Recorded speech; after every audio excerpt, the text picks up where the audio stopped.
घरवा पूरा चौका चननवा सैया लिपि पोती घरवा पूरा चौका चननवा सैया लिपि पोती घरवा पूरा चौका चननवा सैया रथवा चढ़ी मैया आई है हमारो अंगनवा सैया रथवा चढ़ी मैया आई है हमारो अंगनवा सैया रथवा चढ़ी मैया आई है। बोला बोला दुर्गा मैया की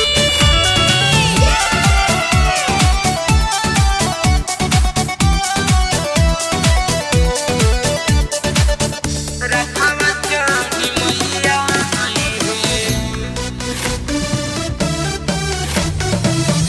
रथवा चढ़ी मैया आई है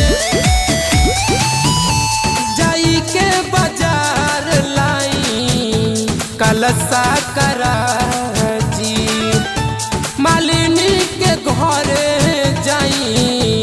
लाई अड़हुलहार जी सुनी ना जाई के बाजार लाई कलसा करा जी मालिनी के घरे जाई लाई अड़हुलहार जी कमी कुछ होखे नहीं पूजबो चरणवा सैया कमी कुछ होखे नहीं पूजबो चरणवा सैया रथवा चढ़ी मैया आई है हमारो अंगनवा सैया रथवा चढ़ी मैया आई है हमारो अंगनवा सैया रथवा चढ़ी मैया आई है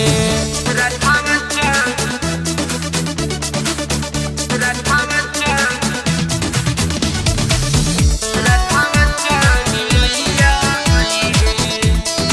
बोला बोला दुर्गा मैया की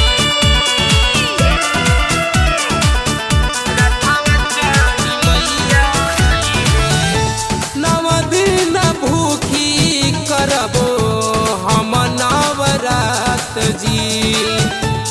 अवतारी सातो बहिना भैरो एक साथ जी भैरो एक साथ नव दिन भूखी करब हम नवरात जी अवतारी सातो बहिना भैरो एक साथ जी दिहे दर्शनवा तरसे हमरो नयनवा सैया दिहे दर्शनवा तरसे हमरो नयनवा सैया छोटू छैला भजन गई है हमारो अंगनवा सैया रथवा चढ़ी मैया आई है हमारो अंगनवा सैया रथवा चढ़ी मैया आई है लिपि पोती घरवा पूरबो चौका चननवा सैया लिपि पोती घरवा पूरबो चौका चननवा सैया रथवा चढ़ी मैया आई है